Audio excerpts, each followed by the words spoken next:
Hello friends, नमस्ते। स्वागत छ तपाईहरुलाई मेरो च्यानल कुक फर यू मा। आज हामी बनाउन गइरहेको छौं करेलाको अचार नेपाली स्टाइलमा। आज मैले हजुरहरुको सामने लिएर आइरहेको छु करेलाको अचार। यो करेलाको अचार स्वादिष्ट पनि हुन्छ र तपाईले 6 महिनादेखि 1 वर्षसम्म यो राखेर खान सक्नुहुन्छ। इन्ग्रेडियन्ट्सहरु यस प्रकार मैले तयार गरेको छु। तपाईले डिस्क्रिप्सन लिस्टमा पनि लिंकमा पनि हेर्न सक्नुहुन्छ तल गएर। त्यही पनि म छुटकरीमा हल्का यहाँ एक्सप्लेन गरिदिन्छु। यहाँ हामीसँग करेला छ, हाफ किलो करेला हो। अनि त्यसपछि हामीसँग यो तोरी भुटेर अनि त्यसलाई पाउडर गराएको छ। यहाँ 2 स्पुन तोरी, अनि 1 स्पुन जिन्जर गार्लिक पेस्ट, अनि 2 स्पुन होल तोरी। अनि हामीसँग मसलामा छ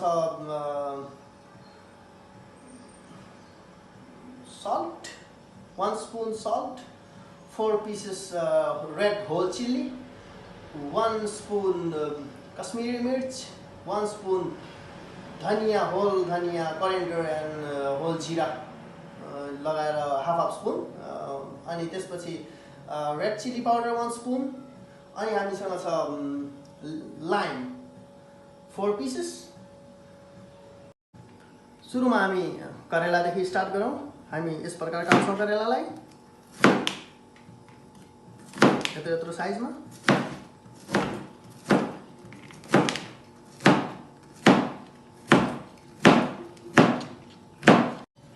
हामीले करेला काटिसकेको छौं, यस प्रकार छ।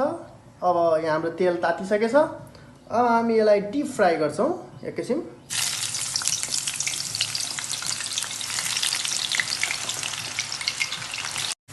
हाम्रो करेला फ्राई भइसकेको छ।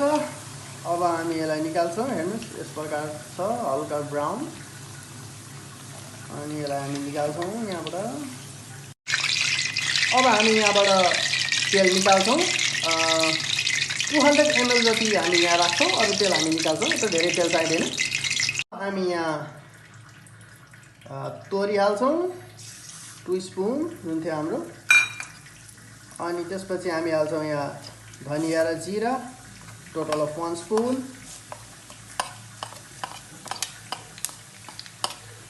अनि हामी हाल्छौं होल रेड चिल्ली।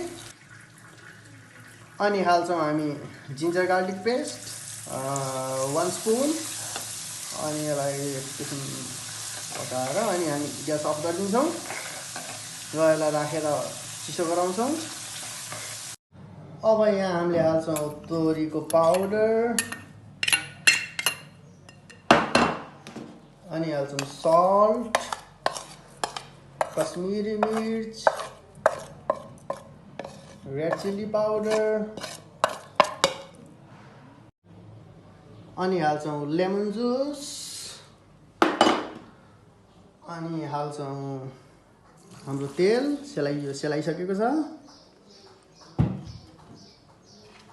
अनि यसलाई मिक्स गर्छौं।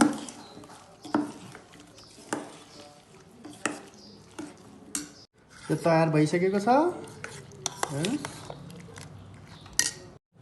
हाम्रो करेलाको अचार रेडी भइसकेको छ।